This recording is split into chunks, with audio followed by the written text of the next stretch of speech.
அரங்க மதிர whistle பறக்கவே.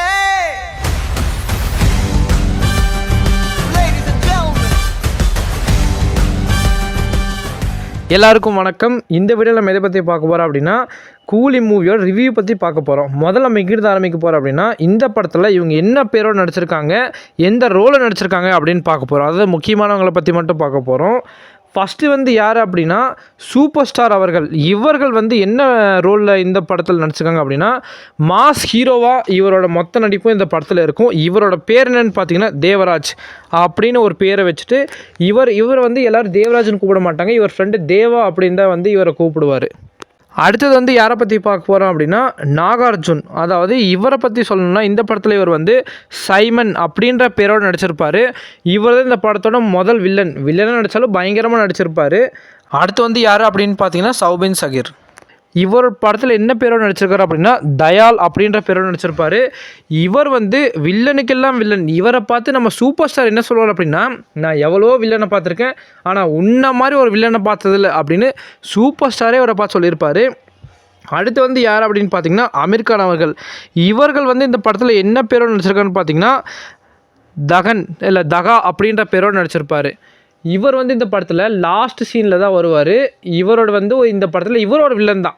அதாவது இவர் இந்த படத்தில் ஒரு வில்லனாக தான் நடிச்சிருப்பார். அதுக்கப்புறம் யார் அப்படின்னு பார்த்தீங்கன்னா உபேந்திரா ராவ். அவர் இந்த படத்தில் என்ன பேரோடு நடிச்சிருக்காரு அப்படின்னு பார்த்தீங்கன்னா கலிசா அப்படின்னு பேரை வச்சு நடிச்சிருப்பார். இவர் என்ன ரோல் அப்படின்னு பார்த்தீங்கன்னா நம்ம சூப்பர் ஸ்டார் அவர்களுக்கு ஒரு நண்பனாக இருப்பார். அதுக்கப்புறம் இவரோட நடிப்பில் எனக்கு என்ன விஷயம் ஒன்று பிடிச்சிருந்துச்சு அப்படின்னா படத்தில் ஒரு 7-8 ஃபைட் பக்கத்தில் வச்சுருப்பாங்க. அதில் ஒரு ஃபைட்டில் இவர் எல்லாரையும் காப்பாற்றுறது சூப்பர் ஸ்டார் தான் எல்லாரும் கவசமாக நின்று சண்டை போடுவார். ஆனால் அந்த 3வது ஃபைட்டு 4வது ஃபைட்டோ தெரில, ஆனால் அந்த ஃபைட்டில் இவர் தான் சூப்பர் ஸ்டாருக்கு கவசமாக நின்று சண்டை போடுவார். அதில் நிஜமாகவே இவர் மாஸ் காட்டிட்டார். உபேந்திரா வேறு லெவல் நடிப்பு இவருக்கு. அடுத்து யாருன்னு பார்த்தீங்கன்னா சத்யராஜ் அவர்கள் பற்றி சொல்லணுன்னா அவர் எந்த ரோல் கொடுத்தாலும் சூப்பராக பண்ணுவார். இந்த படத்துலேயும் சும்மால அவர் கம்மியாக தான் இந்த படத்தில் வந்திருப்பார்.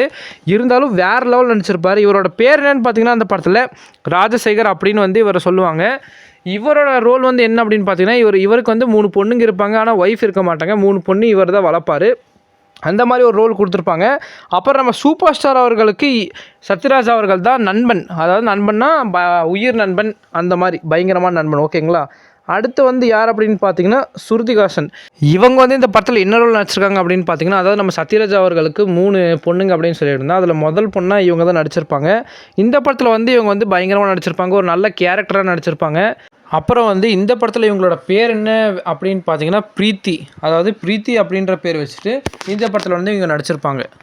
இந்த படத்தில் இவங்களோட முக்கியமான ரோலே என்னன்னு பார்த்தீங்கன்னா இவங்களோட 2 தங்கச்சி படிக்க வைக்கிறது. அதாவது அவங்க 2 தங்கச்சியுமே டாக்டர் படிப்பாங்க. அவங்க படிக்கிறதுக்கு அவங்க 2 பேரோட அக்காவை இவங்க அந்த படத்தில் அவங்களுக்கு ஹெல்ப் பண்ணுவாங்க. அதுதான் இவங்களோட மெயின் ரோல். அதுக்கப்புறம் அடுத்து யார் அப்படின்னு பார்த்தீங்கன்னா ரச்சிதா ராம். இவங்க இந்த படத்தில் வேறு லெவலில் நடிச்சிருப்பாங்க. என்ன அப்படின்னு பார்த்தீங்கன்னா இந்த படத்தோட 2வது வில்லனான சௌபின் சாகிரோட ஒய்ஃபாக இந்த படத்தில் இவங்க நடிச்சிருப்பாங்க. இவங்களோட பேர் என்னன்னு பார்த்தீங்கன்னா இந்த படத்தில் கல்யாணி அப்படின்னு சொல்லுவாங்க. அடுத்து 9வது யாரை பற்றி பார்க்க போகிறோம் அப்படின்னா கண்ணா ரவி. இவரோட பேர் இந்த படத்தில் என்ன அப்படின்னா அர்ஜுன்னு பேர் வச்சுட்டு இவர் இந்த படத்தில் நடிச்சிருப்பார். இவர் யார் அப்படின்னு பார்த்தோம்னா நம்ம முதல் வில்லனான நாகார்ஜுன் அவர்களோட பையனாக நடிச்சிருப்பார். அவ்வளோதான், மெயின் ஆக்டர்ஸ் பற்றி பார்த்துட்டோம். இனி இந்த படத்தோட ரிவ்யூக்குள்ளே போகலாம் வாங்க. அதுக்கு முன்னாடி நம்ம சேனலில் யாராவது சப்ஸ்கிரைப் பண்ணல அப்படின்னா சப்ஸ்கிரைப் பண்ணிக்கோங்க. நம்ம வீடியோக்கு லைக் பண்ணிக்கோங்க. இந்த படத்தில் நம்ம சூப்பர் ஸ்டார் அவர்கள் ஒரு மேன்ஷன் வச்சு நடத்திட்டு இருப்பாங்க. அந்த மேன்ஷன் நார்மலாக ரெண்ட் விடுற மாதிரி. ஆனால் அதில் ஒரு 2 ரூமுக்குள்ளே மட்டும் ஒரு ரூமில் 18 பேர் எப்போவுமே வெளியே வர மாட்டாங்க. இவர் எப்போ விசில் போடுறாங்களோ அப்போ மட்டும்தான் அவங்க வெளியே வர மாதிரி ஒரு சீன் கொடுத்துருப்பாங்க. அதுக்கப்புறம் அந்த இன்னொரு ரூமில் அப்படின்னு பார்த்திங்கன்னா அந்த 19வது ஆள் ஒருத்தர் இருப்பாங்க. அவர் யார் அப்படின்னு பார்த்திங்கன்னா நம்ம உபேந்திரா அவர்கள் தான். அவர் தான் அதுக்கப்புறம் வெளியே ஃபைட்டில் நம்ம சூப்பர் ஸ்டார் அவர்களுக்கு கவசமாக நின்று இவர் சண்டை போடுவார். அந்த சீன் ரொம்ப சூப்பராக இருக்கும் படத்தில். அடுத்து இந்த படத்தில் வில்லன் சைட் அப்படின்னு பார்த்துட்டிங்க அப்படின்னா ஃபஸ்ட்டு வில்லன் நாகார்ஜுன். அவர் வந்து சூப்பராக என்ட்ரன்ஸ்லேருந்து எல்லாமே வந்து லோகேஷ் கனகராஜ் அவர்கள் கரெக்டாக கொடுத்துருப்பாங்க. அது எல்லாம் நல்லாயிருக்கும். அதுக்கப்புறம் இன்னொரு முக்கியமான விஷயம் என்னென்னு பார்த்தீங்கன்னா, இந்த படத்தில் வந்து இவர் வந்து வாட்ச் டீலராக இருப்பார். யார்? நாகார்ஜுன் அவர்கள் வாட்ச் டீலராக இருப்பார். அது மட்டும் இல்லாமல் அடுத்து வந்து நம்ம நாகார்ஜுன் அவர்கள் வந்து அடியாளாக வச்சிருக்கிறது, அதாவது ரைட் ஹேண்டாக வச்சிருக்கிறது யார் அப்படின்னு பார்த்தீங்கன்னா நம்ம சௌபின் சாகிர் அவர்கள் தான். அதாவது இந்த படத்தில் வந்து தயால் அப்படின்னு பேர் வச்சு நடிச்சிருப்பார். இவர் வந்து என்ன பண்ணுவார் அப்படின்னா, நம்ம சௌபின் சாகிர் அவர்கள் இவர் வந்து பயங்கரமான ஒரு ரோலை நடிச்சிருப்பார். ஆக்சுவலாக நல்லாயிருக்கும். ஆக்சுவலாக 2 வில்லன்ஸுமே வந்து நல்லா சூப்பராக நடிச்சிருப்பாங்க. ஆனால் யாருக்கு வந்து பயங்கரமாக நடிச்சிருப்பாங்க அப்படின்னு பார்த்தீங்கன்னா, சௌபின் சாகிர் தான் பயங்கரமாக நடிச்சிருப்பாங்க. படத்தில் வந்து ஒரு முக்கால்வாசின்னு வில்லன் ரோல் ஃபுல்லாமே சௌபின் சாகிர் தான் நடிச்சிருப்பார். நாகார்ஜுன் அவர்கள் வந்து பார்த்திங்கன்னா ஒரு படத்தில் வந்து ஒரு கொஞ்சம் சீனுக்கு தான் வர மாதிரி வந்து இவரை போட்டிருப்பாங்க. ஏன்னா இவர் வந்து டைரெக்டாக எப்போவுமே நாகார்ஜுன் அவர்கள் இறங்க மாட்டாங்க. இவர் வந்து அடியாளை வச்சு தான் எப்போவுமே வந்து படத்தில் வந்து இறங்குற மாதிரி இருந்திருக்கும். ஆனால் சில பேர் வந்து இவர் கொல்லுவார், சுற்றி எடுத்தெல்லாம் சில பேரை கொல்லுவார். அந்த மாதிரி தான் இவரோ ரோல் வந்து இருக்கும். அது நல்லா சூப்பராகவே எடுத்திருப்பாங்க. அடுத்து வந்து யார் சைடு பார்க்க போகிறோம் அப்படின்னா, நம்ம சூப்பர் ஸ்டார் ஃப்ரெண்டு அவர்களை பற்றி தான் பார்க்க போகிறோம். இங்கே அவர் யார் அவங்க எல்லாருக்கும் தெரியும். அதாவது நம்ம சத்யராஜ் அவர்கள் சைடு இப்போ பார்க்க போகிறோம். அவர் வந்து இந்த படத்தில் வந்து அவரை வந்து கொன்றுவாங்க. யார் கொல்லுவார் அப்படின்னா, நம்ம சௌபின் சாகிர் அவர்கள் தான் வந்து குத்தியே கொன்றுவார். அதாவது பஞ்ச் பண்ணி கொன்றுவார். அந்தளவுக்கு வந்து படத்தில் வந்து காமிச்சிருப்பாங்க.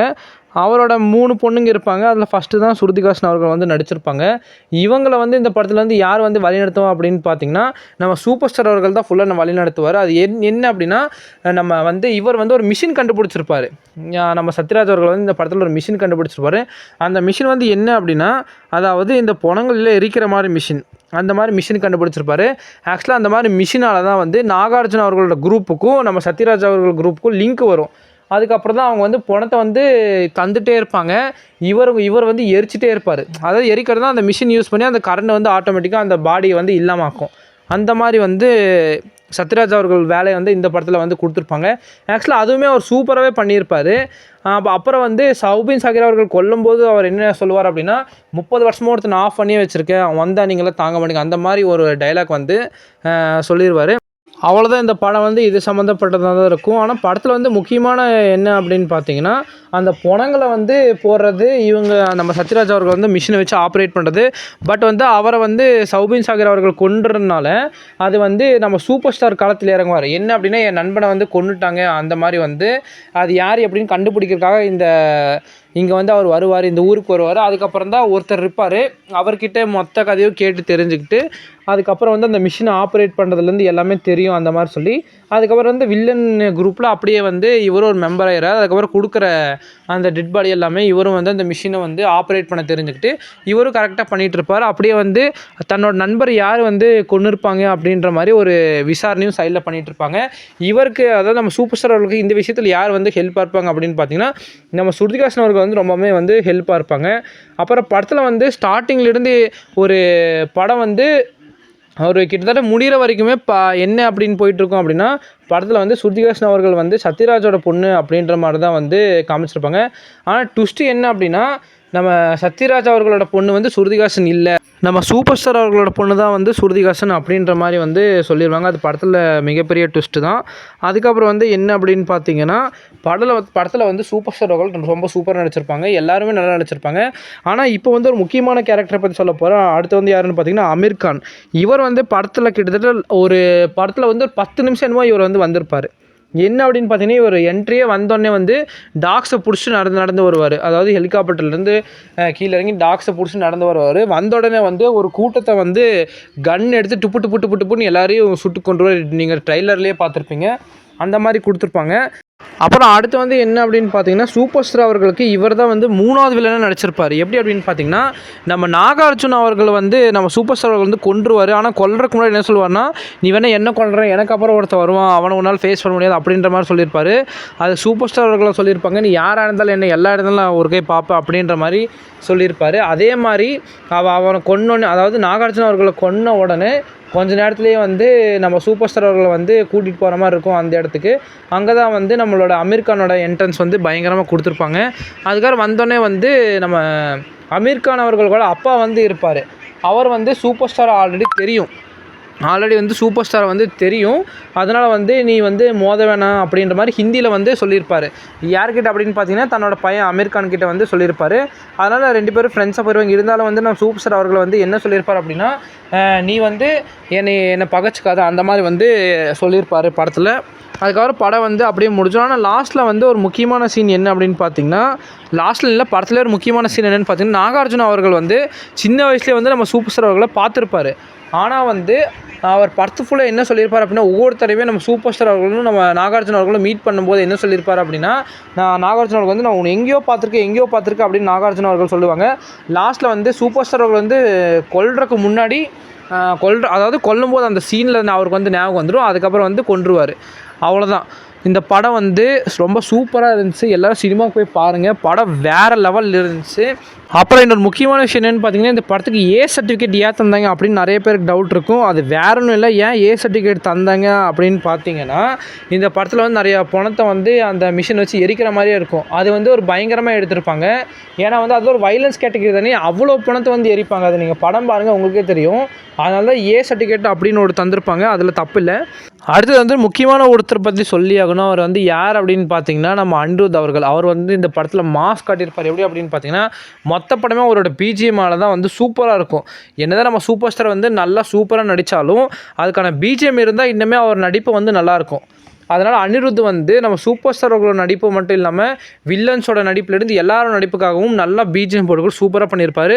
இந்த படத்தில் அவர்களோட பாடல்களும் பயங்கரமாக இருக்கும். ஏன்னா நிறைய பேர் வந்து நம்ம அனிருத் அவர்களோட ஃபேனு. அதனால் அவர் பாட்டு வந்து சூப்பராக இருக்கும், நல்லா பண்ணியிருப்பார். அதுக்கப்புறம் வந்து முக்கியமான விஷயத்தை பற்றி சொல்கிறேன். இந்த படத்தில் வந்து சஜஷன், நான் இந்த மாதிரி சஜஷன் சொல்லுவேன் அப்படின்னா எல்லோரும் போய் பாருங்கள். எனக்கு சில கொஸ்டின்ஸ் வந்து இருக்குது. எப்படி அப்படின்னு பார்த்தீங்கன்னா, நம்ம சூப்பர் ஸ்டார் அவர்கள் வந்து இந்த படத்தில் வந்து ஒரு உண்மை சொல்லியிருக்கணும் ஸ்ருதிஹாசன் அவர்கள்கிட்ட. ஆனால் அவர் வந்து சொல்கிறதில்ல, அந்த உண்மையை வந்து மறைச்சிருவார். அது சொல்லியிருந்தால் இன்னும் படம் நல்லா இருந்திருக்கும். நம்ம வேறு மாதிரி ஒரு எண்டிங் கொடுத்துருக்கலாம். ஆனால் ஏன் லோகேஷ் கனகராஜ் அவர்கள் வந்து எண்டிங் வந்து வேறு மாதிரி மாற்றி கொடுத்தாங்க அப்படின்னு தெரில. அப்படி கொடுத்துருந்தா இன்னும் நல்லா இருந்திருக்கும்னு சொல்லுவேன். அவ்வளோதான். இந்த படத்தில் வந்து அது ஒன்று தான் வந்து எனக்கு குறையாக தெரிஞ்சிச்சு. மற்றது எல்லாமே படத்தில் வந்து சூப்பராக இருக்கும். எல்லோரும் போய் தைரியமாக பாருங்கள். இந்த படத்துக்கு வந்து நான் எவ்வளோ மார்க் தருவேன் அப்படின்னா, 5 மார்க்குக்கு 4.5 மார்க் தருவேன். நிஜமே படம் வேறு லெவலில் இருந்துச்சு. யாரும் வந்து படம் நல்லா இல்லை அப்படின்னு நினச்சிட்டு பார்க்காம இருந்துடாதீங்க. இந்த படம் நிஜமாகவே சூப்பராக இருந்துச்சு. எல்லோரும் போய் பாருங்கள். அப்புறம் இன்னொரு முக்கியமான விஷயம் என்னென்னு பார்த்தீங்கன்னா, இதுதான் என்னோட முதல் ரிவ்யூவே வந்து சூப்பர் ஸ்டார் படத்தை வச்சு பண்ணுறது நினச்சா எனக்கு பெருமையாக இருக்குது.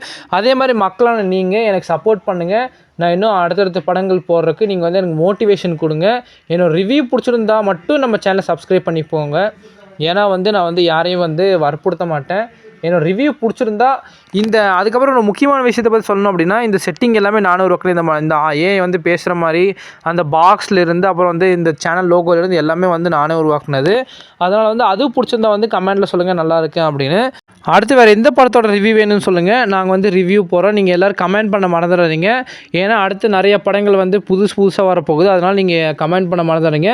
என் ரிவ்யூ நல்லா இருந்தால் நீங்கள் தைரியமாக கமெண்ட் பண்ணுங்கள். நான் தைரியமாக அடுத்த வீடியோ போடுறதுக்கு உங்களோட கமெண்ட்ஸ் அண்ட் லைக் சப்ஸ்கிரிப்ஷன் எனக்கு ரொம்பவே யூஸ்ஃபுல்லாக இருக்கும். அதுவரை உங்களிடம் விடைபெறுவது உங்களில் ஒருவன்.